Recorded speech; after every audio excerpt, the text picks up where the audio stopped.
ang rich spoiled brat at ang kanyang poging bodyguard.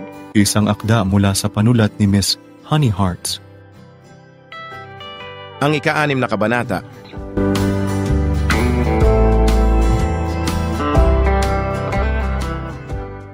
Saan ba talaga tayo pupunta, Marcus? Naku, curious kong tanong sa kanya nang medyo malayo-layo na ang nilakad namin at nakasunod lang naman ako sa kanya. Basta, sumunod ka na lang at magtiwala ka sa akin. Ligtas ka sa pupuntahan natin. Anya, nang makarating sa tapat ng isang napakalaking bahay, ay nag-doorbell siya sa magarang gate. Teka, kaninong bahay naman ito? Kilala mo ba ang may-ari? Kaibigan mo ba ang pupuntahan natin? Sunod-sunod kong tanong dala ng curiosity. Masuyong tiningnan lang saglit niya ako tapos ay ngumiti at nagpatuloy sa pag-doorbell. Hindi naman nagtagal ay bumukas ito. At ang nagbukas ay ang naka-uniformeng security guard malamang ng magarang bahay. Sir Mark! Magalang nabati at ngumiti ang nasabing si Q kay Marcus. Kamusta naman rito, Geraldo? Kaswal na tanong ni Marcus nang niluwangan nito ang gate at pumasok na kami. Marcus gentlemanly gestured the way. At tumatango lang naman akong nakasunod sa kanya habang nakatingin sa maganda at may kalakihang bahay. Ayos naman ho, sir. Kayo ho, kamusta na ho kayo? Bakit hindi ho kayo nagpasabing uuwi pala kayo ngayon at nang nakapaghanda po sana kami? Anang sa tantya ko'y nasa 30s na lalaki at napansin ako nito. Sino ho pala siya? Siya na ho ba ang asawa niyo, Sir Mark? Nabigla naman ako. Aasawa? Ako? Ni Marcus?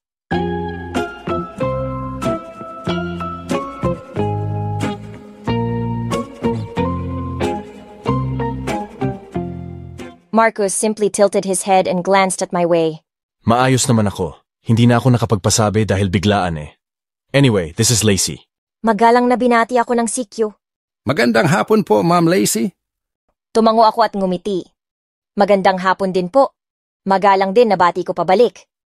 Nagpatuloy na kami hanggang sa may mismong patio ng bahay. Pati roon ay may mga nakabantay din. At binati rin siya pati na rin ako nung mga yon. Si Nicole, nasa loob ba? Tanong ni Marcus sa isa sa mga ito. Opo, sir.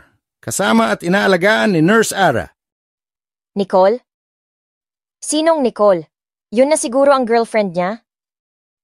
May naramdaman akong kung anong kirot sa dibdib ko sa naisip, pero ipinagkibit balikat ko na lamang. Pumasok kami sa may kalakihang bahay at hindi ko maiwasang mapatingin sa paligid. Painted white, the interior was clean and minimalistically aesthetic, spacious but well-maintained. The wall designs, the few vases at the side were on point. Hindi kasing laki o kasing gara ng masyon sa amin, pero masasabi kong sa kantidad at maintenance ng bahay na ito, may kaya din malamang ang may-ari nito. Pero teka nga lang, kanino ba talagang bahay ito? At bakit sinisir siya ng mga nagtatrabaho dito na para bang siya ang may-ari? O hindi kaya ay dito nga talaga siya nakatira? Pagkapasok namin sa sala ay may naroong dalawang babae. Ang isa'y naka-all-white nursing uniform, habang sa wheelchair na tulak-tulak nito'y isang pamilyar na babaeng nakaupo ang naroroon. Siguro ay mas bata lang sa akin ng mga 1 o 2 taon ang babaeng naka-wheelchair. Pansin ko kaagad ang maliit nitong pangangatawan. Bilog ang mukha at naka-upward slant ang may kalakihang mga mata. Maliit ang ilong, ngunit malaki ang bibig na may malaking dila na lumalabas-labas at pinaglalaruan nito sa bibig nito. Pati ang tenga ay maliliit. Distinct features. Alam ko kaagad na nabibilang ito sa iilang mga grupo ng people with special needs. I could recognize her. Siya yung babaeng kasama ni Marcus sa profile picture sa social media nito. Sir Marcus, nandito po pala kayo.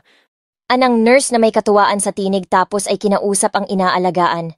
Nicole, nandito ang Kuya Mark mo. Namimiss mo na siya at gusto mo na siyang makita ulit, di ba? Nandito na siya ngayon. Kuya?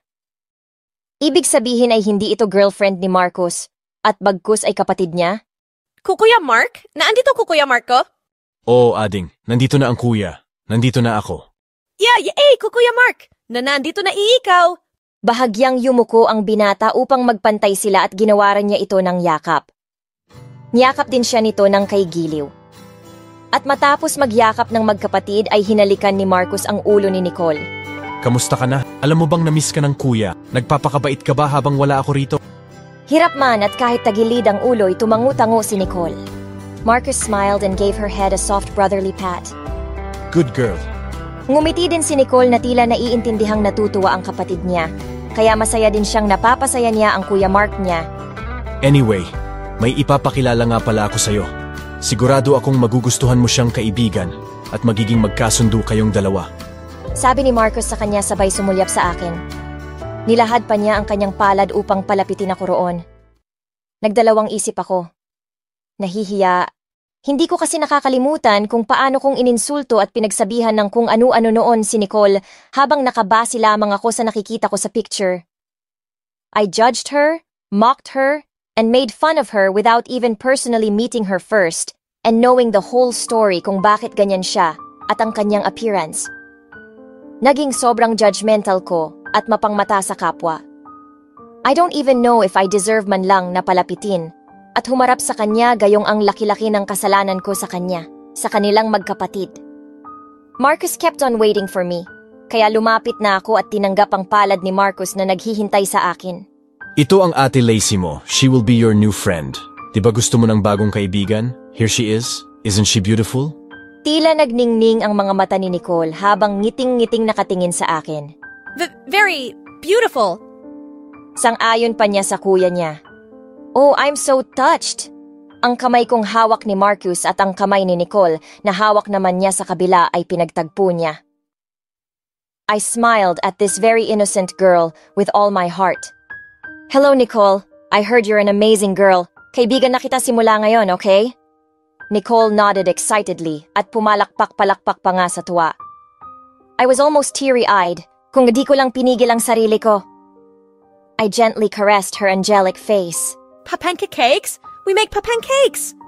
Anito, medyo hindi ko na-gets yun kaya si Marcus ang makangiting nagpaliwanag para sa kapatid niya. She loves pancakes. She will love it if you can make her some. Natuwa ako, tapos ay muling kinausap si Nicole. So, mahilig ka pala sa pancakes? Sige, I promise, one of these days, gagawa tayo ng pancakes together. Tapos kakainin natin at syempre, bibigyan natin ang Kuya Marcus mo pati na si nurse mo. Sumulyap ako kay Marcus at sa nurse ni Nicole na kapwa namang natutuwa sa warmth ko towards sa huli. Gusto mo ba yon? Again, excitedly ay pumalakpak-palakpak ito. Indikasyong go for it ito sa promise ko. I smiled and patted her head gently.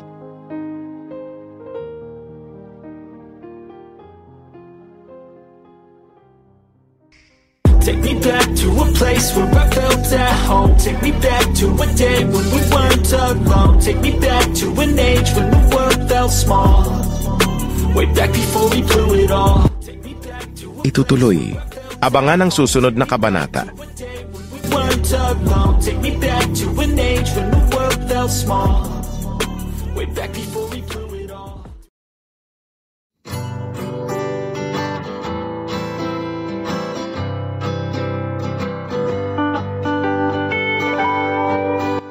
Ang ikapitong kabanata.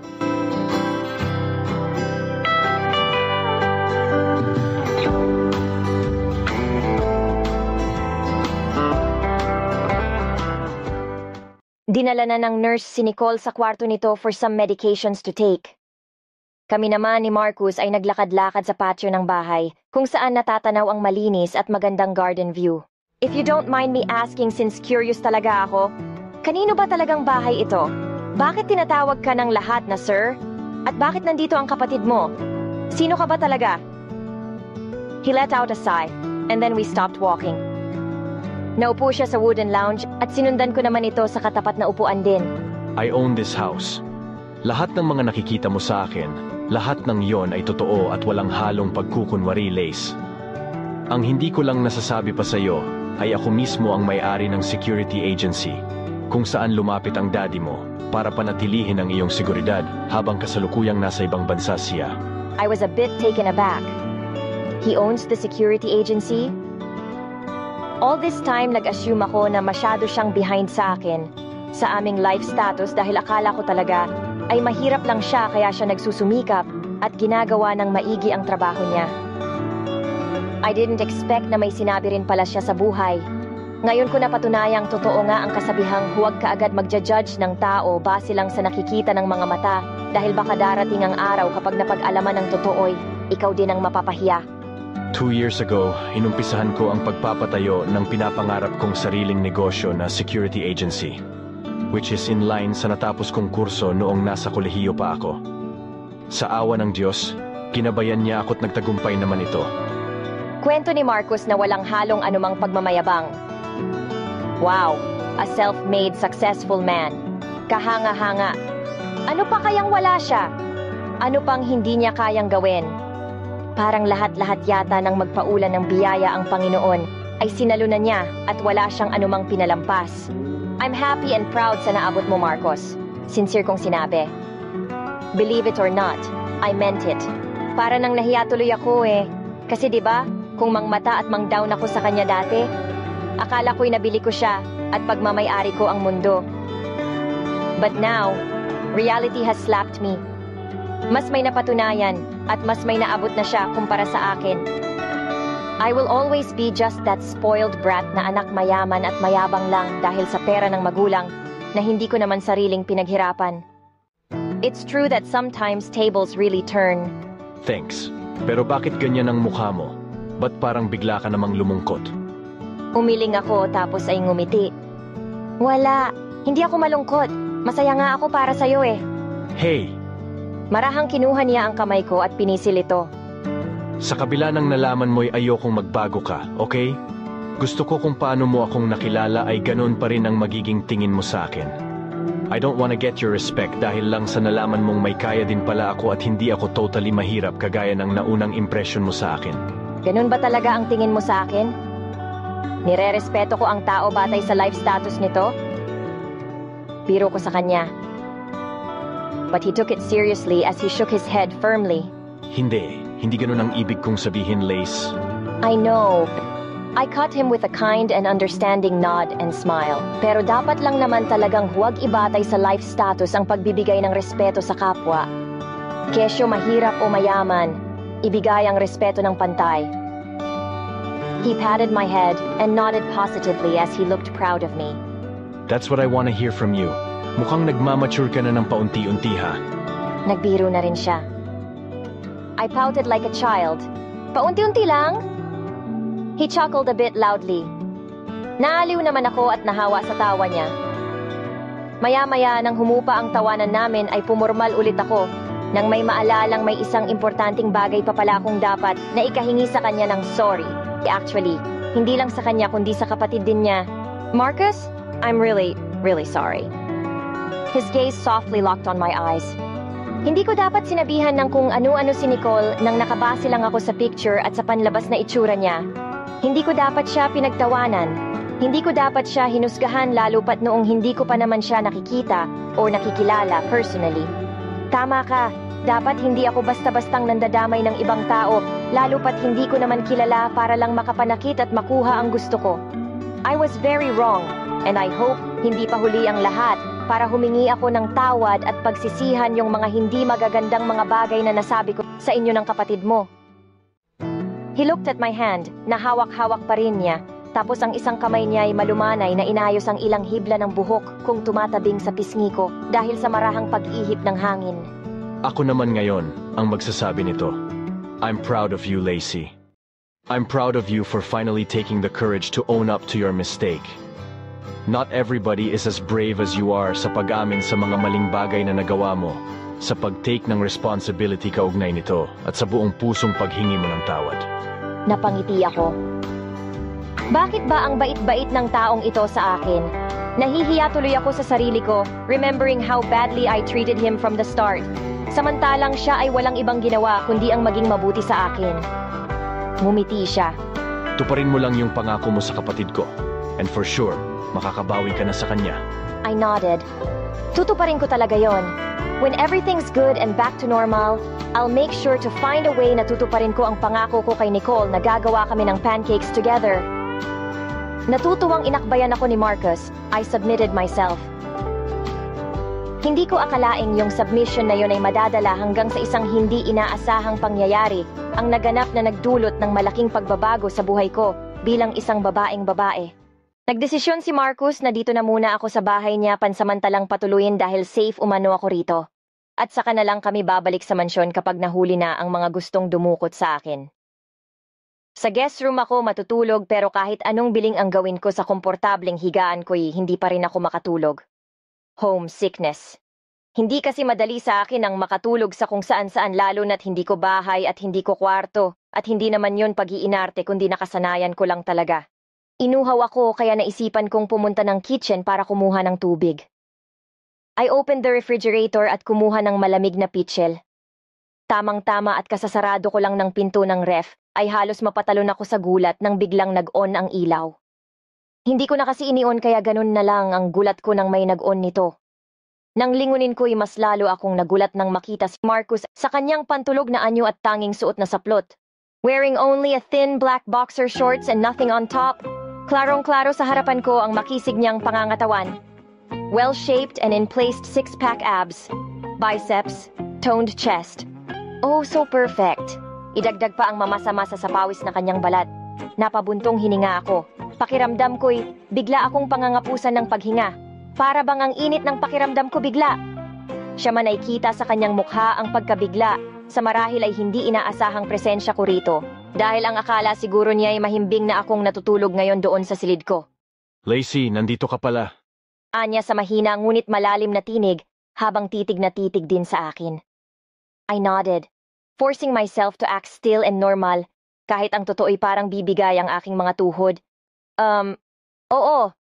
Iniwas ko sa kanya ang tingin ko. Di kasi ako makatulog pa kaya naisipan kong uminom na muna ng tubig. Muli ko siyang tiningnan. Ikaw nga pala? Hindi ka rin makatulog pa?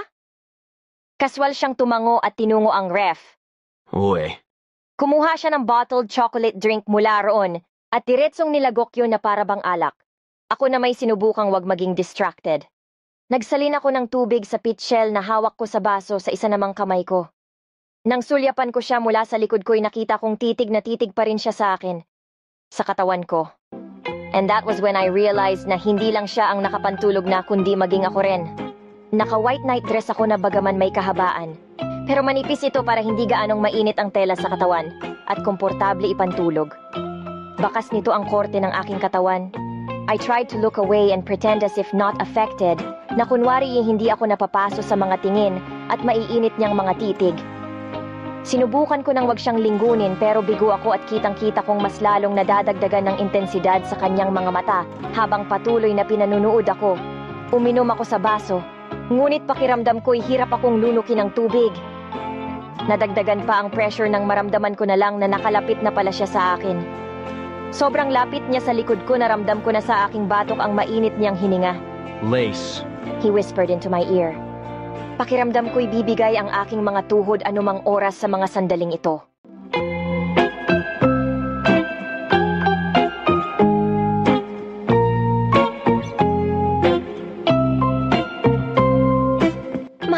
Marcus, what are you doing?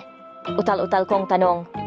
Akmang haharapin ko siya upang tingnan nang mas lalo akong hindi nakagalaw dahil ipinulupot niya ang kanyang mga braso sa aking baywang. Dinikit niya ng husto ang likod ko sa matipuno niyang dibdib at pangangatawan. Para akong mababaliw na pangangapusan ng paghinga na hindi ko maintindihan. I want you, Lacey. He revealed. Napapikit ako sa sensasyong dulot ng pagbulong niya sa tenga ko at sa mabangong hininga niya sa leeg ko. He wants me. I want him too. Ngayon ko lamang naramdaman ang ganitong pangangailangan at mahirap palang pigilan. Pero wala namang dahilan upang pigilan ko, di ba? I like Marcus. He likes me. It's a mutual feeling. We want each other. Pinihit niya ako paharap sa kanya at nang makaharap ako'y hindi na siya nagdalawang isip na sakupin ang aking mga labi. Mabilis, mapusok at mapaghanap ang ritmo ng kanyang mga halik na nakakapagpawala sa katinuan ng aking pag-iisip. Bumaba ang kanyang halik sa leeg ko at napapikit na napapasinghal na lang ako. I like what he's doing. And I don't even want it to end. I don't wish it to end. Sana ay hindi na matapos pa. Pinulupot ko ang legs ko sa baywang niya at binuhat niya ako nang hindi tinatapos ang paghalik niya sa akin. Nang muling natagpuan ng mga labi niya, ang mga labi ko'y sinikap kong matuto na ring tumugon sa kanyang mga halik. I wanted to give him the same intensity of what he was making me feel. I wanted to please him the way he pleased me.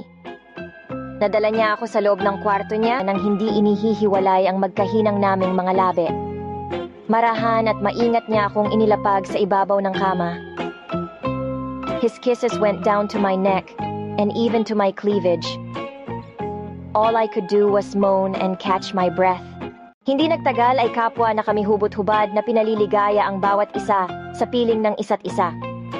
It was painful at first dahil first time ever ko in my whole life. But a while later, the pain subsided at napalitan yon ng purong sarap at kaligayahan. He was on top of me and he was rocking my body to the highest bliss. I must say napakagaling niya. He was able to make me feel different feelings and sensations na ngayon ko lang naramdaman, na sa kanya ko lamang naramdaman, kaakibat ng pagbibigay ko ng sarili ko sa kanya ng buong buo at walang pag-aalinlangan.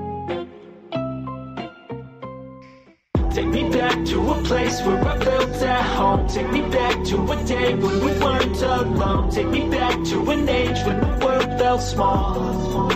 Way back before we blew it all. Take me back to a Itutuloy. Abangan ang susunod na kabanata. we weren't alone. Take me back to an age when the world felt small. Way back before we blew it all.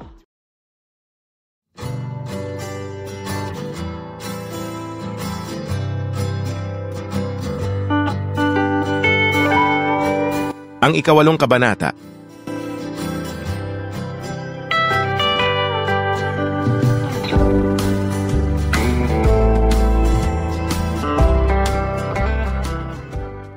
Good morning. Naalimpungatan ako sa malamyos na tinig na bumulong sa aking tenga at sa halik na iginawad sa aking ulo. Napangiti ako nang mapagtanto kung nasaan ako at kung sinong kasama ko. Good morning, cozy sexy kong tugon. Kapwa kaming walang saplot at tanging manipis na white blanket ang tumatakip sa aking mga kahubdan. Nakapulupot ang matipunong braso ni Marcus sa aking mga balikat habang ako na may nakasandalang ulo sa kanyang dibdib. Nasaktan ba kita kagabi? Matamis akong umiling, but it was all right. Part of it is getting hurt at first, right? Tumango siya sa kamuling ginawaran ng mabining halik ang aking ulo. Last night was the most wonderful night of my life. Sa akin din, buong puso kong tugon. Lace, may aaminin ako sa'yo. I think it's already time para malaman mo. Napaangat ako ng tingin sa kanya. Nagsalubong ang aming mga mata. His eyes are full of fondness. Gusto kita. Pag-amin niya, tila nakahinga ako ng maluwag. Sandali naman akong kinabahan. I even chuckled. I know. He was a bit taken aback. Teka, alam mo? Oh, well, sabihin na lang nating nag-assume ako, pero tama naman din assumption ko, di ba? Hinawakan niya ang aking kamay. I like you. I like you more than you ever imagined. At matagal na ito. Matagal ko nang nararamdaman to para sa'yo. Matagal na akong may gusto sa'yo nang hindi mo lang alam, Lace. Sinabi ko ngang alam ko. Gusto kita even since a few years back. Kahit nung hindi mo pa ako nakikilala at hindi pa ako dumarating sa buhay mo. Noon ako tuluyang nagtaka. Kilala na niya ako dati pa at matagal na niya akong gusto. Kahit nung hindi ko pa siya kilala. But how? Pero paanong... Saka ko na ipapaliwanag sa'yo kapag maayos na ang lahat at wala na ang threat sa buhay mo. Kapag din nagkita na kayo ng ama mo dahil alam kong sa mga sandaling ito ay sobrang nag-aalala na siya sa'yo at hinahanap ka na niya. Pagkabalik natin, sasabihin ko ang lahat sa'yo, Lacey. He promised. I nodded. Sa ngayon, magtiwala ka muna sa akin, okay? Hindi kita pababayaan. I will make sure na ligtas kang makakabalik sa daddy mo. Tumango ako, and I held his hand as well. May tiwala ako sa'yo, Marcus. Pagkabangon namin ay nagbihis na kami at umalis. Nagpaalam muna kami kay Nicole na inaalagaan pa rin ng nurse nito. Nagpunta kami sa eksaktong mall kung saan nangyari ang mga kaguluhan kahapon sa pagsalakay ng mga grupong gustong dukutin ako. We have a plan, and my bodyguard knows what exactly we're doing.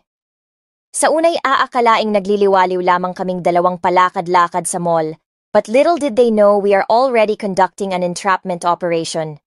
It seems dangerous, at pupwede akong mapain. But Marcus assured to me na hindi niya ako pababayaan at hindi niya hahayaang may mangyaring masama sa akin. It's dangerous, pero may tiwala ako sa kanya at sa kakayahan niya. Kung ito ang tanging paraan para mahuli ang masasamang loob na nagbabalak gawan ako ng masama, then ready akong kalabanin ang takot at pag-aalinlangan sa isip ko as long as I have Marcus by my side. In a matter of minutes later, nangyari na nga ang inaasahan. Papasok kami sa kabilang entrance ng mall nang may van na huminto sa mismong tapat namin at tinutukan kami ng mga baril nila upang hindi kami makapalag. Wala kaming anumang nagawa. Well, at least, that was what they thought. Kasi ang sabi ko nga'y entrapment operation ito. Nang sapilitan nila akong isasakay na sana sa van, ay saka naglabasan ng maraming kapulisan at pinalibutan sila. It was part of the plan that Marcus made in partnership with the authorities para mahulin at mapanagot sa batas ang mga nagtatangkang dukutin ako. Shit, Lintix, naloko na, natrap tayo! Mura ng isa sa mga hudas. Ang akala namin, dahil mas marami ang mga autoridad ay hindi na sila gagawa ng anumang kalokohan sapagkat hinuhuli na sila. Pero ang mga kampo ng kadiliman ay umastalang palang magtataas ng kamay tanda ng pagsuko. Kunwaring sasama ng matiwasay, pero humanap lang pala ng tiyempo upang maagaw ang baril ng isang pulis at magpanlaban. Noon na tuluyang nagkagulo at nagkaputukan. Hinila ako ni Marcus. Tinago sa kanyang likod habang nakikipagpalitan siya ng putok sa mga kalaban, and he protected me with all his might.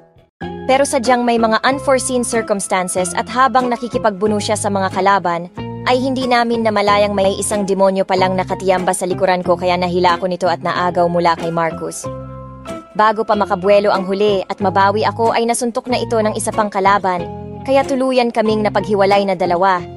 I ended up being in the hands of an enemy. Wag na wag kayong kikilos ng alinmang labag sa utos ko dahil hindi ako mangingiming pasabugin ang ulo ng babaeng ito. He declared and pointed the gun he was holding onto my head. Napasigaw at iyak ako sa takot. Huwag! I'm begging you to release my daughter. Kung gusto mo ay ako na lang ang kuhanin mo at wag mo nang idamay ang inosenteng anak ko sa galit mo sa akin.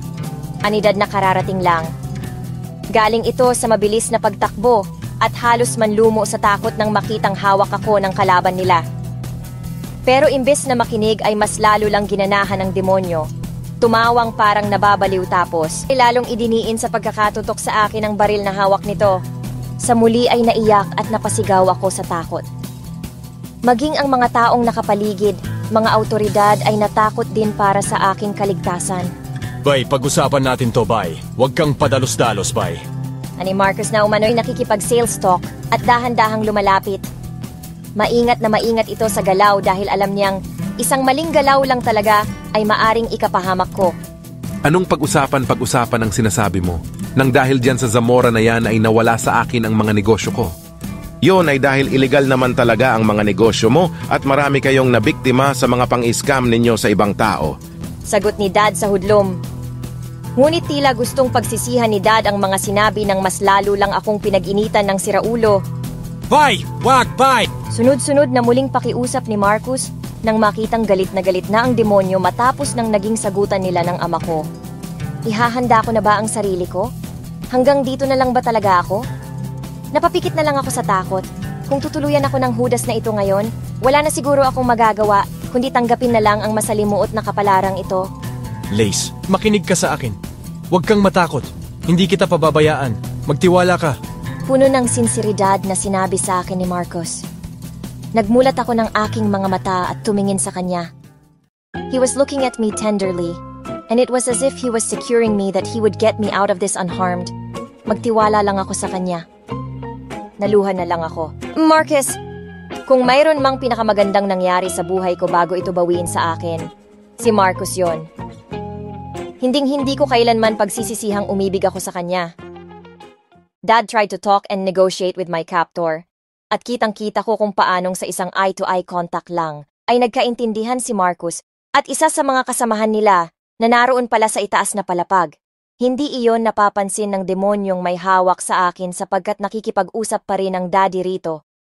At nakikiusap na gagawin umano ni Dad ang lahat pakawalan lamang ako nito ng buhay. Tumango kay Marcus ang tauhan niya na tila nakuha ang pinararating na mensahe sa pamamagitan ng eye contact na sila lang din ang nakakaalam dahil galamay na nila sa uri ng kanilang delikadong trabaho. Biglang may nahulog na vase mula sa taas. Tumama yon sa likod ng may hawak sa akin. Dumaing ito sa sakit at na-divert ang atensyon at tingin nito. At ginamit na pagkakataon ni Marcus, yun na para bang isang flash at sa isang iglap ay nagawa niyang makalapit sa amin at makipag-agawan ng baril. makipagbuno sa Judas. Ako naman ay tuluyang nakawala at kaagad na hinila ni Dad ang kamay ko. Sa kabahagyang nilayo ako sa dalawang nagpapambuno. Niyakap niya ako at pinalibutan kami ng mga awtoridad upang protektahan, habang si Marcus ay nakikipagbuno pa rin sa nagtangka sa buhay ko. Ayos ka lang ba, Lace? God, I was so afraid magagawa kanyang patayin sa mismong harapan ko. Ani Dad na mangiyak-ngiyak at tinitingnan, sinusuri ako to make sure na walang anumang galos akong natamo. Dad, I'm alright, thank God, and thanks to Marcus. Naputol ako sa sinasabi ng marinig naming pumutok ang baril sa itaas. Buti na lang at wala namang tinamaan kundi ang ceiling lang. Dad! Si Marcus! Alalang-alala ako at takmang babalik ako para tulungan si Marcus nang hinawakan ako ng mahigpit ni Daddy sa aking kamay upang pigilan. My dear, wag. Hindi gugustuhin ni Marcus na lumapit ka ulit doon para lang mapahamak pagkatapos niyang gawin ang lahat masagip ka lang. Just trust him, Iha. Walang hindi kaya si Marcus. He's trained on this. He's trained to do this. Walang mangyayaring masama sa kanya. Nang makita kong rumesponde ang mga awtoridad at mga kasamahan ni Marcus upang tulungan siya'y tuluyan akong nakahinga ng maluwag at tumango. Successfully, they were able to catch the devil. Pinusasan nila ito at kinaladkad upang isama sa kulungan kung saan nararapat itong dalhin at pagbayarin sa mga nagawang kasalanan sa batas, hindi lang sa pagtangka sa buhay ko, kundi pati na rin sa mga nabiktima niya sa kanyang scam businesses. Marcus! Lacey! Nagyakap kaming dalawa ng napakahigpit. When we separated from the hug, hindi pa rin niya ako binitawan at katulad ni Dad, he scanned me from head to toe to make sure na hindi ako nasaktan o anuman sa naging pangyayari. Are you alright? Nasaktan ka ba? Damn, alalang-alala ako sa'yo. I've never been scared all my life, Lace. Noong sandali lang talaga na napasakamay ka ng demonyong yon, sobra akong natakot. I could never forgive him. At kahit sa impyerno ay hindi ko siya patatahimikin kung sakaling nagtagumpay siya sa masamang hangarin niya sa'yo. I cupped his cheek. Oh, Marcus! And then I embraced him once more. Tinugon din ulit niya ng sing-init ang aking yakap. Nang maghiwalay kami sa yakap ay saka lumapit si Dad sa amin para pasalamatan siya. Hindi nga ako nagkamali ng pagkuha sa iyo, Marcus. Kahit sobrang alanganin ay nagawa mo pa ring mailigtas ang anak ko mula sa kapahamakan. Labis akong nagpapasalamat sa iyo. Walang anuman po yon, Mr. Zamora. Ginawa ko lang ho ang trabaho ko. Trabaho kong iligtas at protektahan si Lacey. Kaya kahit manganib pa ang buhay ko, handa kong ialay maging ang sarili kong buhay. Matiyak lang ang kaligtasan ng inyong anak. Dad smiled and gave him a proud tap on his shoulder. Nauna nang naglakad si Dad at may mga aasikasuhin patungkol sa kasong ito upang mapanagot ang taong nagtangka sa buhay ko. Kami naman ni Marcus ay sumunod na rin. Inakbayan niya ako at ako na may pinulupot ang aking mga braso payakap sa kanyang baywang habang nakahilig ang aking pisngi sa matipuno niyang dibdib. Klingi ba masyado?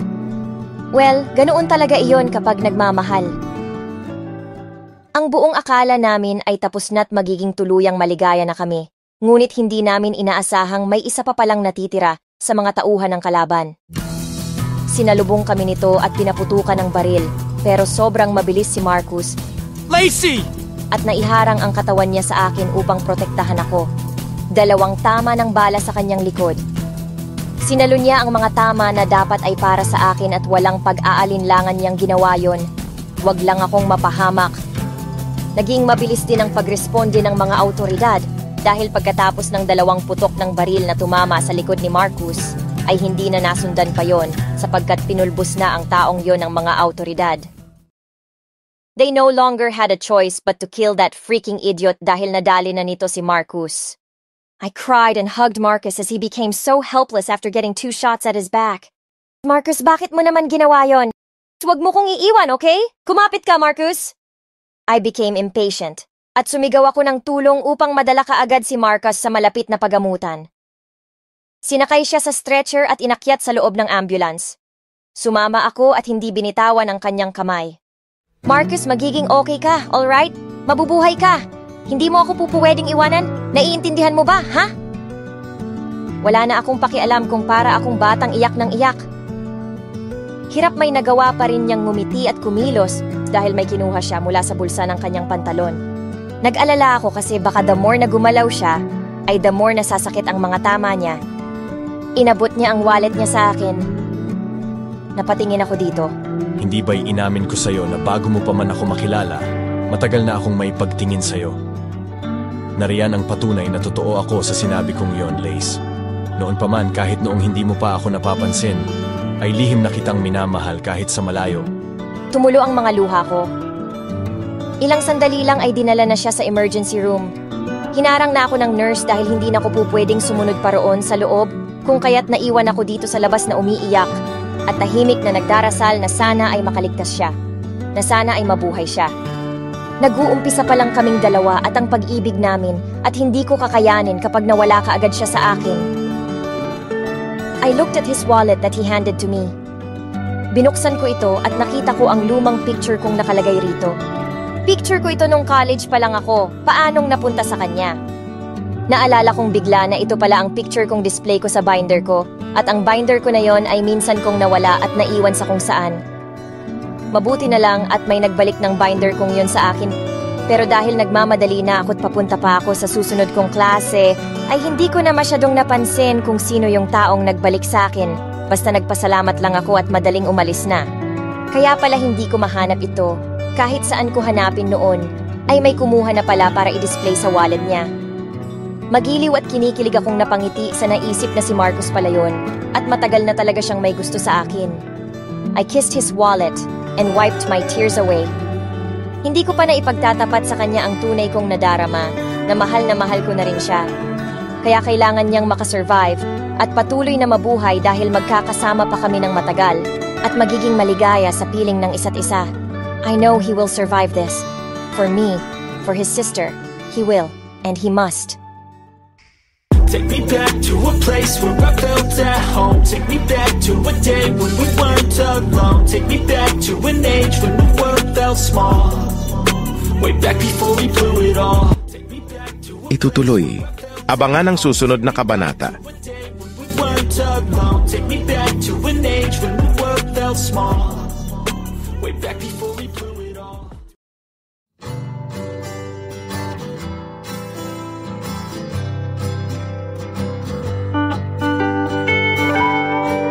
Ang ikasyam na kabanata.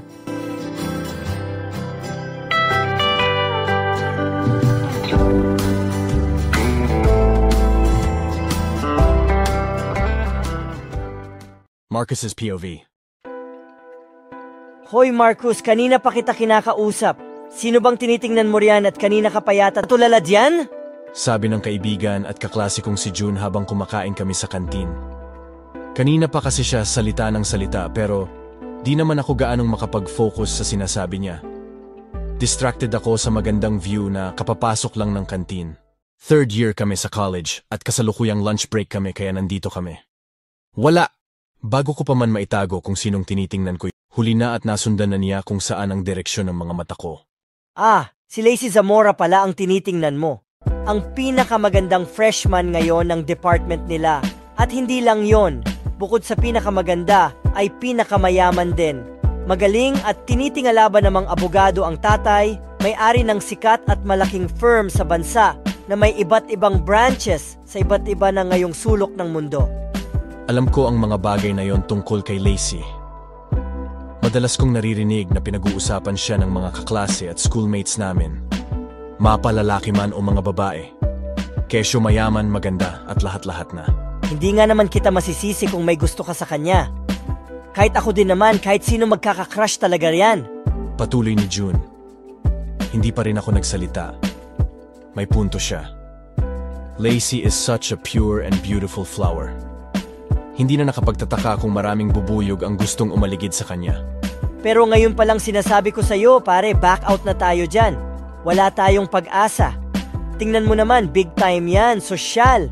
Samantalang tayo walang maipagmamalaki maliban kamo sa sipag at tiyaga nating mapanatili ang scholarship natin para makapag-aral sa prestihiyosong universidad na ito.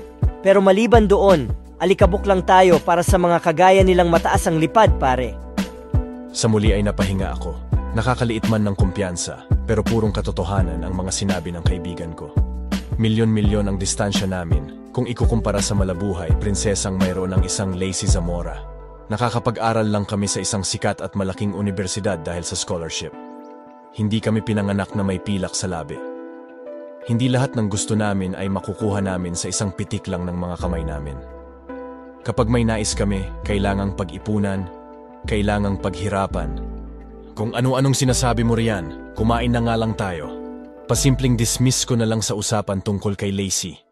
Nagkibit-balikat naman ang kasama ko. Nagpatuloy kami sa pagkain. Hindi miminsang napapasulyap ako kay Lacey na bumibili sa may counter. Nang matapos siya'y umalis din kaagad kasama ng mga nagbabantay na bodyguards niya. Hindi rin kasi siya yung madaling lapitan dahil yun na nga. Maraming threat umano sa kanila dahil sa uri ng trabaho ng ama niya at sa business na mayroon sila na bumabangga ng malalaking tao para sa katarungan at hustisya. Truth be told, matagal ko nang kilala si Lacey. Naalala ko first year pa lang kami noon at nasa senior high school pa siya. Since buildings lang ang nakapagitan at nasa iisang campus na ang mga departamento namin, ay nakikita ko na siya. Una ko siyang nakita at inaamin kong nagandahan ako sa kanya. Sino namang hindi? It was an instant crush at first sight. Hindi ko pa siya kilala talaga noon sa pangalan, pero ang alam ko lang ay usap-usapan na noon ang isang Lacey Zamora dahil sa social status ng mag-ama. Nagulat na lang din ako nang malaman kong ang Lacey na pinag-uusapan ng lahat ay siya palang babaeng sa unang tingin ko pa lang ay nahulog na yata talaga kaagad ako. Siyempre, hindi niya ako pansin. Sino ba naman ako kung ikukumpara sa big time niyang mga manliligaw at tagapadala ng mga flowers and chocolates mula sa kilalaring mga pamilya sa alta sosyudad? Sino naman ako na isang nobody para mapansin niya, di ba? Anyway, kontento naman na ako kahit makita ko lang siya at hangaan mula sa malayo. Hindi rin nakaligtas sa akin ang mga balibalitang kaya daw papalit-palit siya ng bodyguards at walang tumatagal. Yon ay dahil sadyang mataray at masama umano raw ang ugali niya. Hindi marunong makisama, spoiled brat, nagpapatalsik ng mga tauhang hindi niya gusto, at lahat-lahat na. Kaya rin umano walang may gustong makipagkaibigan maliban sa isa na nagtitiyagang maging best friend ito. Pero lahat ng yon, purong chismis lang para sa akin. Maniniwala lang akong totoo lahat ng sinasabi nila kung sa akin na mismo ginawa ni Lacey lahat ng mga kapintasang binibintang ng mga tao sa kanya. Pero imposible din yata talaga na makausap ko man lang siya, ni hindi ko nga malapitan man lang eh. Sa dami ng bodyguards na nakaantabay sa bawat galaw niya, masiguro lang ang kaligtasan at buhay niya. Kung paano akong nagkaroon ng litrato niya na tinago at pinakainingatan ko ng ilang taon, nakuha ko ito sa binder niya.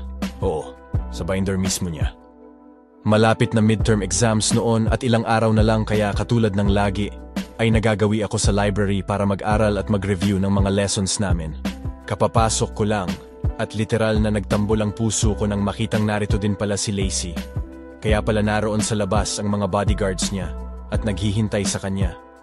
Narito siya sa loob kasama ng kaibigan niya. Abala sila at may sinusulat sa notebooks nila.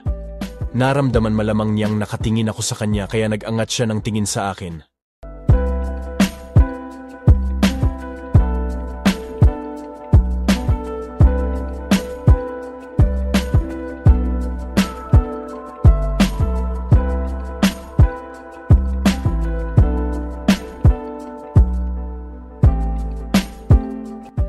Ako ang agarang umiwas at nagpatay mali siya. Shit! Inabot pa naman ng katorpehan at ngayong araw pa talaga. Simpleng nagkibit siya at bumalik sa pinagkakaabalahan nila. Dumiretso na ako sa shelves para maghanap ng mga librong kakailanganin ko para sa pagre-review. Maya't maya ang pagsulyap ko sa table nila para tingnan niya at hindi naman niya pansin iyon dahil nakatalikod siya mula sa akin. Hindi ko maiwasang mapangiti habang pinanunood siya. Kung sana man lang ay nagkalakas ng loob akong ngitian man lang siya kanina nang mag-angat siya ng tingin sa akin. Pero wala eh. Parang gusto ko na lang tuloy na kutusan ang sarili ko. Naghanap pa ako ng ibang libro at nang sumulyap ako sa table nila ay nakita kong nakatayo na pala sila at nakalabas na nga rin ng library. Agaran kong napansin ang isang peach-colored na binder na naiwan sa table nila. Nilapitan at tiningnan ko ito. Pagkabuklat ko ay nakita ko sa first page ang profiler ni Lacey, confirming this is really hers. At kasama sa profiler na yon ay ang isang litrato niya. Close-up photo at napaka-photogenic niya. She has such an angelic face and eyes, and a very charismatic smile. Kinuha ko ito at tinago sa bulsa ko. Tamang-tama namang nakuha ko ang picture niya, ay sumungaw muli siya sa pinto ng library. Mukhang nagmamadaling bumalik matapos niyang maalalang naiwan pala niya ang binder niya dito sa table nila. Ang binder ko! Aniya habang nakatingin sa binder niyang hawak-hawak ko pa rin. Lumapit siya sa akin. Tiningnan ko siya at inabot ito sa kanya. Ah, oo, sayo pala to. Mukhang naiwan mo. Tinanggap niya ito at mabilis na simpleng nagpasalamat. Thanks. Yun lang at umalis na rin kaagad siya. Nang masigurong nakaalis na talaga sila ay saka ko nilabas ang litrato niyang nakuha ko. I know it's a crime to steal somebody's stuff. Pero hindi naman siguro ako makukulong sa pagnakaw sa picture ng babaeng gusto ko simula pa man noon. Yun ang totoong kwento kung bakit may picture niya ako na nilagay at tinago ko sa wallet ko sa pagdaan ng mga panahon. Naging inspirasyon ko pa nga din eh. Ewan ko ba? Pero kapag minsan napakiramdam ko'y nawawalan ako ng pag-asa, tinitingnan ko lang itong litrato niya para bang nagliliwanag na ulit ang mundo ko. Nakapagtapos ako sa kursong criminology, nag-take kaagad at naipasa ang board examination. Naghanap muna ng kung anong available na trabaho noong naghahanda para sa board dahil kailangan ko din ng pera para makapag-enroll sa review center. Mga 3 buwan akong nagtrabaho bilang waiter sa isang restaurant hanggang sa naging utusan sa isang kampo ng 1 taon para makapasok sa defense industry at hanggang sa naging ganap na magkaroon ng rango. Nakapag-ipon-ipon ako kalaunay na pagtanto ko na lang na I am already living my dreams. Nakaahon kahit papaano sa kahirapan at nakapagpatayo ng pangarap kong security agency. Siyempre kasama sa pag-ahon ko sa buhay ang pinakamamahal at nag-iisa kong kapatid na si Nicole. Sa kanya ko alay ang bawat tagumpay ko. Personal kaming nagkausap ni Mr. Zamora, ang ama ni Lacey. Naghahanap umano ito ng magiging bagong bodyguard ng anak bago ito umalis ng bansa at may kailangang asikasuhin overseas. May nakapag-recommend umano raw na magaling sa trabaho at natitrain ng mabuti ang mga pinapadala mula sa aking security agency kaya nais nitong kumuha ng tao sa amin upang ipagkatiwala ang kaligtasan ng anak habang nasa ibang bansa ito. Hindi ako nagdalawang isip na imbes na kumuha pa sa mga trained persons ko'y ako na mismo ang kumuha ng assignment. Pagkakataon ko na ito upang kahit papaano'y makasama si Lacey, ang babaeng matagal ko ng gusto. Hindi ako nagkaroon ng anumang pagkakataon at lakas ng loob na lumapit noong nasa kolehiyo pa kami. Kaya ngayong may pagkakataon na ay hindi ko na palalagpasin pa ito. It's not that I don't trust you. Actually, I've heard so many good things about you, Marcos. You're well dedicated. You take every job seriously. You give everything every time. Magaling, matapang, hindi mapapatumba. But I have to warn you about my daughter. Siguro na may hindi nakalampas sa'yo ang mga bali-balita tungkol sa reputasyon niya sa pagpapatalsik sa mga tauhang kinukuha ko na inaayawan niya. Nagkibit-balikat ako. Kaligtasan ng anak ninyo ang magiging tungkulin ko, sir. At hindi ang makiusiso kung totoo ang mga kumakalat na tsismis tungkol sa kanya. Huwag kayong mag-alala.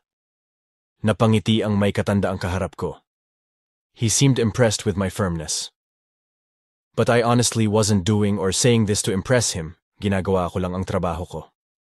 When can you start? Right away, perhaps? Noong unang araw ko sa mansyon at nakita ako ni Lacey, hindi na ako nagulat sa naging reaksyon niya, lalo pat nang ipinaalam sa kanya na magiging bagong bodyguard niya ako. She was, yes, spoiled and unreasonable, but I just had to do my work, didn't I? Noong pumunta si Mira, narinig ko ang lahat ng mga panlalait ni Lacey sa kasama ko sa profile picture ko sa social media account ko. Masakit. Aaminin ko. Lalo pat hindi naman niya kilala yung tao para pagsabihan niya at pintasan ng kung ano-ano. Pero handa pa rin akong palagpasin yon at patawarin siya. Dahil alam kong kapag nakilala lang niya ang kapatid ko at nakita niya kung gaano ka-friendly at nice ni Nicole, babawiin din niya lahat ng masasakit na mga sinabi niya. Pero may hangganan din naman ang pasensya at pagtitimpi ko.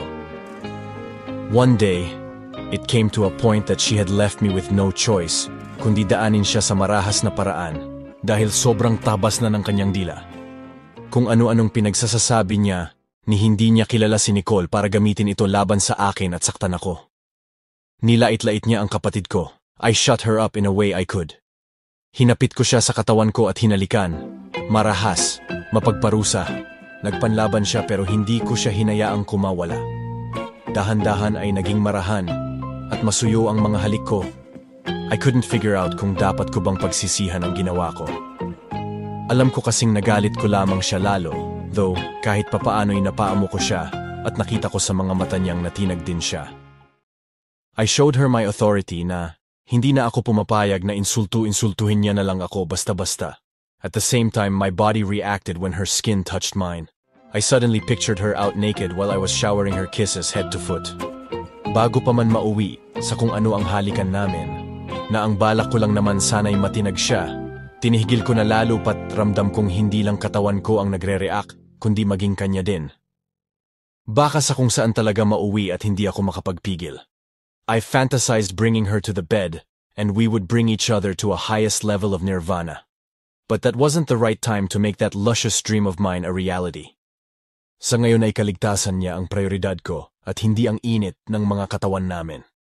Bumalik siya sa loob ng mansyon at nagmarcha papuntang kwarto niya. Taas-baba ang dibdib sa malalim na paghinga at pakiramdam ko ay hinahapo pa rin ako dala ng matinding self-control sa sanay na magitan sa aming dalawa. Pinatatahan ko pa ang sarili ko mula sa matinding init at paghahangad ng bigla ay maalerto ako nang marinig ko ang malakas na sigaw ni Lacey mula sa loob ng bahay at para bang may lagabog ng nahulog. Nagmadali akong pumasok sa loob at nakita kong nahulog siya sa hagdan. Buti na lang at nakakapit siya sa barandilya kaya hindi siya nagpagulong-gulong hanggang sa baba. Kaagad ko siyang dinaluhan at pinuhat pa upo sa sofa kung saan mamamasahe ko ang paa at balakang niya. Sa muli ay nagkakomprontahan kaming dalawa. Galit na galit ako na kailangan niyang paabutin sa puntong intensyonal niyang sasaktan at halos patayin ang sarili. Para lang ano? Para magkaroon ng dahilan, para mapaalis ako sa mansyon at mapatalsik bilang bodyguard niya? Ganoon siya kadesperadong mawala ako, kaya kahit ang magpakamatay ay magagawa din yata niya. Tuluyan akong sumabog sa pagtitimpi. Pero sa kabilang banda, noon na rin ako sumuko. Ayoko nang masundan pa ito, nasasaktan ulit niya ang sarili niya dahil sa akin. Kaya ayoko mang gawin, pero nagkusa na akong pagbigyan siya sa gusto niya. Nagdeklara akong aalis na ako at magre-resign na sa trabaho sa kanila. Oo, nag-resign ako. Pero hindi ibig sabihin nun na pababayaan ko na lang si Lacey, lalo pat alam kong may banta pa rin sa buhay niya dahil sa mga threat na natatanggap ng daddy niya. Hindi na para sa tawag ng tungkulin, kundi ayoko lang talagang mapahamak siya. Sa kung anong rason, saka ko na lang iintindihin, basta hinding-hindi ako papayag na mapasakamay siya ng mga taong nais na dumukot sa kanya para ipananggal ang laban sa ama niya. Kaya naman ng isang araw ay gumalas siya, naroon ako at nakasunod sa kanya mula sa malayo. At hindi ako nagkamali dahil sumalakay ang mga demonyo, at buti na lang naunahan ko sila, hindi ko hinayaang kunin nila si Lacey. God knew ayokong itulak siya sa mataas na tulay noong na-corner kami ng mga kalaban, but I had no choice. Magalit man siya sa akin sa pagtulak ko sa kanya, pero alam kong yun na lang ang tanging paraan para maging safe siya at mailayo sa kanila. I fought them, and in the end, I also found myself jumping. Nagpaputok sila ng baril sa may tubig, pero nagawa kong ilagan ang mga bahla. Nang medyo malayo-layo na ang nalangoy ko, tumahimik na't na siguro kung umalis na sila, agaran kong hinanap si Lacey. I must ensure she's safe. Hindi dahil tungkulin ko yon sa ama niyang pinangakuan kong panatilihing ligtas ang unika iha nito, kundi dahil sa kagustuhan ko na buhay at ligtas siya. Ayokong may mangyaring masama sa kanya. Ayokong mapahamak siya. Sinampal niya ako habang nanginginig siya sa pinaghalu-halong takot, ginaw sa tubig, at iyak. She asked me kung bakit ko ginawa yon, kung bakit ko raw siya tinulak. Takot na takot daw siya. I apologized and told her the truth na yun na lang ang naisip kong paraan para hindi siya makuha ng mga gustong kumuha sa kanya. Akala ko'y magagalit na naman siya, pero nagulat na lang ako nang sa unang pagkakataon ay yakapin niya akong parang bata. Yun bang yakap na relieved na siya dahil alam niyang ligtas na siya sapagkat ako ang kasama niya. I hugged her and promised myself more that even till the last second of my breath, poprotektahan ko siya. Poprotektahan ko sa abot ng aking makakaya. Kahit buhay ko, handa kong ialay para sa kanya. Ganoon kahalaga si Lacey sa akin. Dinala ko siya sa bahay at doon ko pinagtapat sa kanya ang tunay na ako. Nakilala din niya sa wakas si Nicole at hindi ako nagkamali dahil nagustuhan kaagad siya ng kapatid ko at maging siya ay magaan ang loob dito. Nakita ko rin kung gaano siya kasincere at nagsisisi na minsan niyang pinagsalitaan ng kung ano-ano ang kapatid ko nang hindi pa ito nakikilala o nakikita sa personal. Nagkausap kaming dalawa ng masinsinan at masaya akong sa wakas ay umamo at bumait din siya sa akin. Na-appreciate din niya ako, ang pagpapahalaga ko sa kaligtasan niya. She apologized for all the bad things she has done and said to me and to Nicole na pinatawad ko naman din dahil kung deserve ng iba. Deserve din ni Lacey ng second chance. Besides, mahal ko kaya patatawarin ko. Nang gabing yon bago ako mahiga sa kama ko, para matulog na nagkausap kami ni Mr. Zamora. Pati na ng ibang intelligence team para sa entrapment operation na isasagawa upang mahuli ang mga salarin na nagnanais dumukot kay Lacey. I honestly opposed the idea at first na inihain nila. Ayokong mapahamak ang dalaga. Natatakot akong baka sa gagawin namin ay siya at ang buhay niya ang malagay sa alanganin. Hindi ako papayag. Naiintindihan kita, Marcus. Ako man din ay nag-aalala ng labis sa aking anak. Ngunit kung ito ang paraan upang masugpo sila ay kailangan nating makipag-cooperate. Besides, you'll be at her side all the time at hindi mo naman siya iiwan. Alam ko at malaki ang tiwala kung hindi mo pababayaan si Lacey. Marahang sinabi ni Mr. Zamora. I sighed.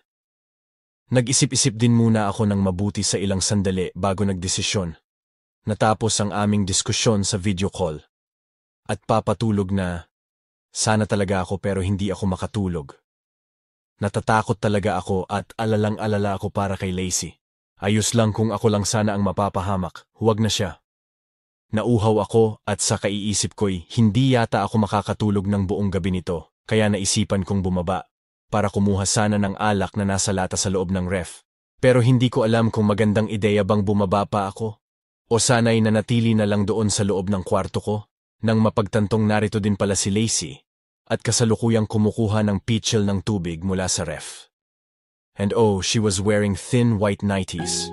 Bagay na bagay sa kanya at kitang-kita ang kurba ng katawan niya dahil sa nipis nito. She looked sweet and sultry at the same time. Parang anghel. Seductive without even trying and without even doing anything yet. Katulad ko'y nagulat din siya sa akin nang makita ako. Sinubukan kong pigilan ang init na nararamdaman ko noong una, pero hindi ko na talaga kinaya at tuluyan akong bumigay sa paghahangad na makamtan siya. She was like a star na mahirap mang abutin, ngunit sa wakas ay tuluyan ding napasa akin. I took her that night and she willingly gave herself to me. Last night was the most wonderful night of my life. Buong puso kong sinabi sa kanya kinaumagahan nang magising kaming magkatabi sa kama. May aaminin ako sa'yo, Lace. I think it's already time para malaman mo. Gusto kita. Sa wakas ay nagkalakas loob din akong umamin tungkol sa tunay kong damdamin para sa kanya. She chuckled. I know, right? I was a bit taken aback. Alam mo? Oh, well, sabihin na lang nating nag-assume ako, pero tama naman din assumption ko, di ba? Hinawakan ko ang kamay niya. I like you. I like you more than you ever imagined. At matagal na ito. Matagal ko nang nararamdaman to para sa'yo. Matagal na akong may gusto sa'yo nang hindi mo lang alam, Lace. Gusto kita even since a few years back.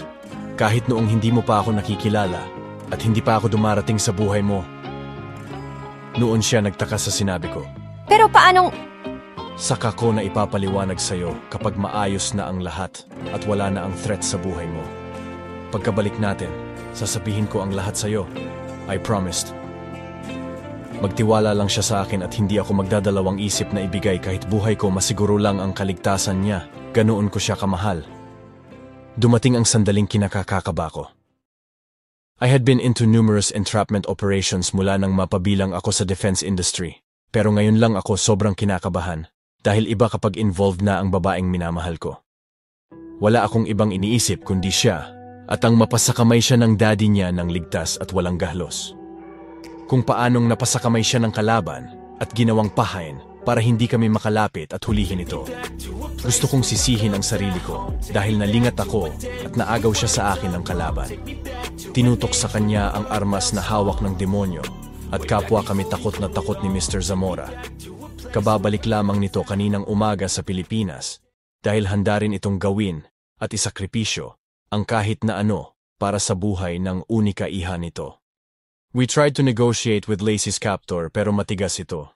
Nakahanap naman ako ng tiyempo at nagmatahan kami ng isa sa mga tauhan ko na nakuha kaagad ang nais na iparating sa bawat isa. Hinulog nito ang isang vase na nasa mataas na palapag kaya naagaw noon ang atensyon ng captor at mabilis pa sa kidlat na gumalaw ako, nakipagbuno at sa wakas ay nakatakbo si Lacey sa kanyang ama. Nagyakap sila at pinalibutan ng mga awtoridad para tiyakin ang kanilang kaligtasan. Buti naman at nasa ligtas na siyang mga kamay. Kung akala namin ay tapos na ang lahat pagkatapos naming muling magtagpo at magyakap, nagkamali kami dahil may isa pa palang natitira at ang puntirya nito ay barilin si Lacey. Pero mabilis ako at iniharang ang katawan ko sa kanya para imbes na siya ay ako ang mapuruhan. The team immediately fired the one last man standing and Lacey hugged me as she cried sa mga tama ng bala sa katawan ko. They called for medical attention at kaagad akong isinakay sa ambulance. Sumama si Lacey at hindi binitawan ang kamay ko habang nakahiga ako sa stretcher. Marcus, wag mo kong iiwan, okay? Kumapit ka, Marcus. Hindi mo ako pupwedeng iwanan. Naiintindihan mo ba, ha? Lumaban ka, Marcus. Kahit masakit buo kong katawan, napangiti ako sa pag-aalala niya sa akin. I have always been dreaming of her caring about me. May naalala ako at kinuha sa bulsa ng pantalon ko. Inabot ko wallet ko sa kanya. Hindi ba'y inamin ko sa'yo na bago mo pa man ako makilala, matagal na akong may pagtingin sa'yo. Nariyan ang patunay na totoo ako sa sinabi kong yon, Lace. Noon pa man, kahit noong hindi mo pa ako napapansin, lihim na kitang minamahal kahit sa malayo. Hindi ko man alam kung anong naghihintay sa akin o kung may bukas pa ba akong hihintayin. Masaya ako at nakangiting pinikit ang mga mata ko dahil kahit sa sandaling panahon ay nagawa kong aminin sa babaeng mahal ko na mahal ko siya. Ang sandali sa piling niya'y labis kong ligaya.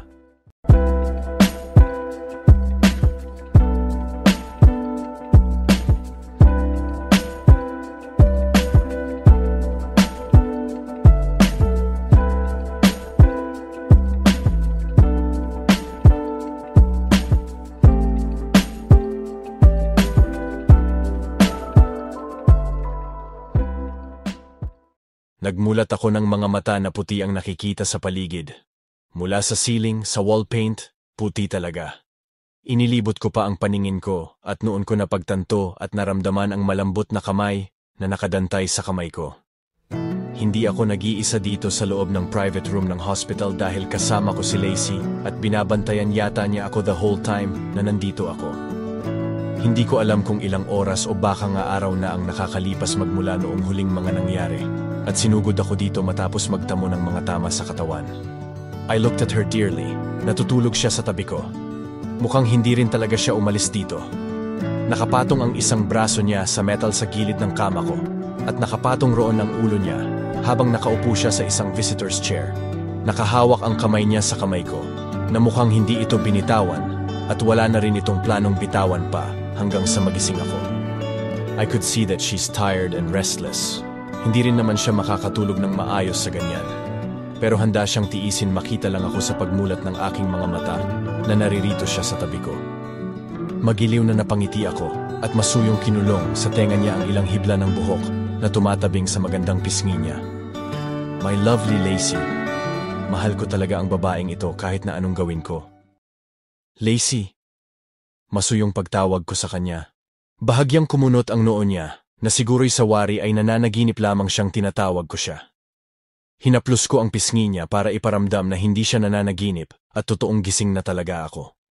Inaantok pa ay nag-angat siya ng kanyang ulo. Pero ganoon na lang ang gulat at tuwa niya. At para bang sa isang iglap na wala ang lahat ng antok niya nang tuluyang magtama ang aming mga mata. At nakita niyang mulat na nga talaga ang mga mata ko. Marcus, nagising ka na rin sa wakas, Marcus? Mangiyak-ngiyak sa saya na niyakap niya ako. Magiliw na niyakap ko din siya. I am so in love with this girl and forever I will.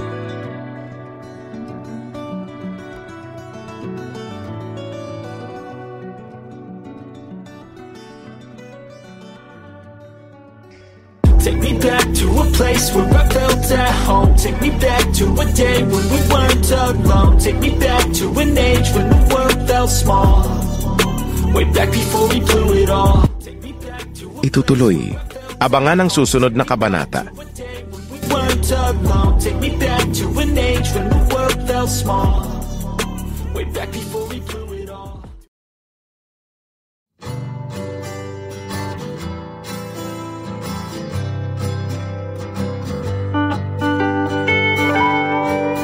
Ang huling kabanata.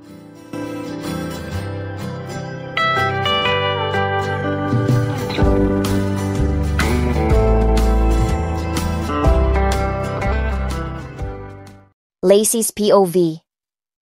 I immediately called the doctor to check on Marcus ngayong nagising na sa wakas siya. Nakahinga ako ng maluwag nang sabihin nitong stable na ang lagay niya ligtas na siya. Kailangan na lamang niya ng sapat na pahinga at bawiin ang lakas. Nang magpaalam na ang doktor at muli kaming naiwang dalaway, bumalik ako sa pagkakaupo sa tabi ni Marcus at muling hinawakan ang kamay niya. Wag mo na ulit gagawin yun, ha? Alam mo bang tinakot mo ko ng husto? Marahan siyang ngumiti.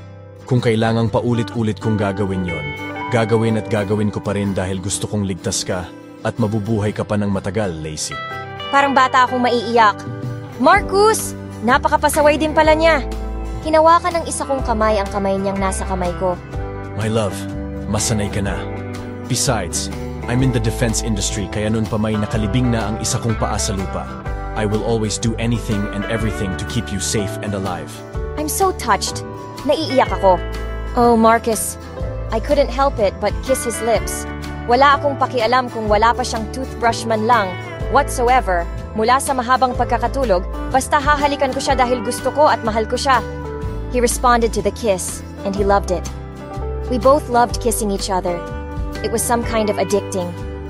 Nang matapos kami sa masuyo naming halikan ay nagsalita siya. Siguro sa mga sandaling ito ngayon ay nakita mo na kung anong laman ng wallet ko. Noon ako naglalambing na napahampas sa dibdib niya. Ikaw talaga! Kaya pala nawala sa binder ko yung favorite picture ko noon. Ikaw pala ang kumuha. Hanap ako ng hanap sa kung saan noon. Akala ko na misplace ko lang somewhere. Yun pala nandito na sa wallet mo. He grinned playfully. Ang ganda mo kasi kaya natukso akong kuhanin. Kinikilig ako. Kung dati pa lang pala ay gusto mo na ako, bakit hindi ka na lang lumapit at nagtapat sa akin?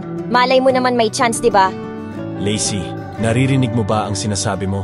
Kumpara sa'yo, isang napakalaking nobody ko lang noon. Sino ba naman ako para pansinin mo?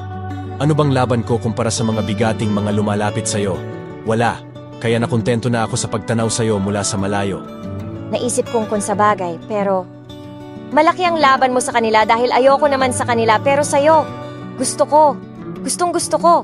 At least nagkaroon pa rin naman ako ng pagkakataon na malapitan at makasama ka, di ba? At sa puntong yon, kahit papaano'y meron na akong maipagmamalaki. Bukod pa sa kaya kitang protektahan at ipaglaban. Siguro sa akin nga talaga ang bagsak mo. Seh, kinikilig na tumatawa ako. Dadaanin ko na nga lang sa pagtataray para kunwari hindi halata. Nax? Kahit sobrang tinatarayan mo ako nung una, kita mo naman na fall ka pa rin sa akin. Mayabang natukso niya sa akin. Ginusuan ko nga. Oo na po. Ngumiti siya tapos ay muli akong niyakap sa mga bisig niya. Halika nga rito. Submissive naman ako. Gustong gusto ko rin kasi ang yakap niya. Ako nga din pala ay may aaminin sa'yo, Marcus. Sabi ko nang bahagyang mag-angat ng mukha sa kanya. He looked me in the eyes and waited for me to say it. Yung pagkakahulog ko sa hagdan, hindi ko talaga sinasadya yon. Hindi ko ginawa yon at hindi ako umaktong sasaktan ko ang sarili ko, mapaalis ka lang. Oo, naiinis ako sa'yo nung mga sandaling yon kasi parang ang presko mo, pero ang totoo'y nadulas lang talaga ako nang hindi ko sinasadya, kaya muntik na akong magpagulong-gulong hanggang sa pinakababa. Tumango siya. Naniniwala ako sa'yo. Patawarin mo ako kung sa sobrang gahlit at pag-aalala ko sa'yo nung mga panahong yon, ay kung ano-ano rin ang mga nabitawan kong masasakit na paratang sa'yo. Umiling ako. Wala yon. Kung ikukumpara ang mga masasakit na sinabi mo sa lahat ng mga foul words din na binato ko sa'yo, di hamak namang mas nakasakit ako. And worst, nandamay pa ako ng ibang taong hindi naman dapat madamay. Ang kapatid mo. Kaya I'm really sorry for everything, Marcus. He hugged me again and kissed my head. I closed my eyes as I felt his tender love and care. I love you, Marcus. At hindi lang basta-bastang mahal, kundi mahal na mahal, to the point na ayokong mawala ka sa akin at hindi ko na yata kakayanin kapag may nangyari pa ulit sa'yo. This time, ako naman ang sincere na tumitig sa kanyang mga mata. Hindi ko alam kung kailan nagsimula. Siguro nga nun pa hindi ko lang naamin kaagad sa sarili ko dahil inis ako sa'yo at sa kapreskuhan mo. Pero mahal talaga kita at hindi ko nagugustuhin na mawalay ka ulit sa akin. Ginawaran niya ng halik ang aking noo. Mahal na mahal kita, Lace, to the point that I am willing to give anything and everything just to have you in my arms. Sa kasalukuyan ay 2 years na kaming magkasintahan ni Marcus. Yes, 2 years na ang nakakaraan, magmula noong dumating siya sa buhay ko at naging bodyguard ko, tapos naging parang mga aso't pusa kami. Pero nagkahulugan at nagkapalagayan din ng mga loob along the way. 2 years kaming magkasintahan and 6 months engaged. Nagpropose siya sa akin ng kasal in his most romantic way, under the moonlight. Yung kaming dalawa lang, moment namin together. No cameras, no anything, just us and our pure love for each other. The next day na lang namin sinabi at in-announce sa mga mahal namin sa buhay na tuwang-tuwa din para sa amin. Walang naging problema kay Daddy ang relasyon namin ni Marcus. Katunayan ay botong-boto nga ito sa huli para sa akin, at kung may gugustuhin nga din naman daw itong maging manugang, walang iba yon kundi si Marcus. While at his side naman, nakabawi na ako kay Nicole at natupad ko rin ang pangako ko sa kanya na magbobonding kami. Magkasama kaming gumawa ng pastries at masaya naming kinain ang mga yon, saka nagbahagi din kami kay Marcus at kay Dad. I'm so happy I found not only Marcus but also Nicole. Nadagdagan kasi best friend ko eh. Maliban kay Mira na masayang-masaya din at tinutukso pa nga ako hanggang ngayon na pamaldita effect pa raw sa bodyguard ko noon, pero naging jowa ko naman eventually. Si Nicole ay naidagdag din sa list of genuine friends ko. Madalas nga din akong magkwento kay Nicole tungkol sa aming dalawa ng kapatid niya eh. At nakikita kong nagiging masigla siya kapag kinukwentuhan ko siya. Wala na akong mahihiling pa. I have Marcus with me, and I feel completed each day dahil sa kanya. The end.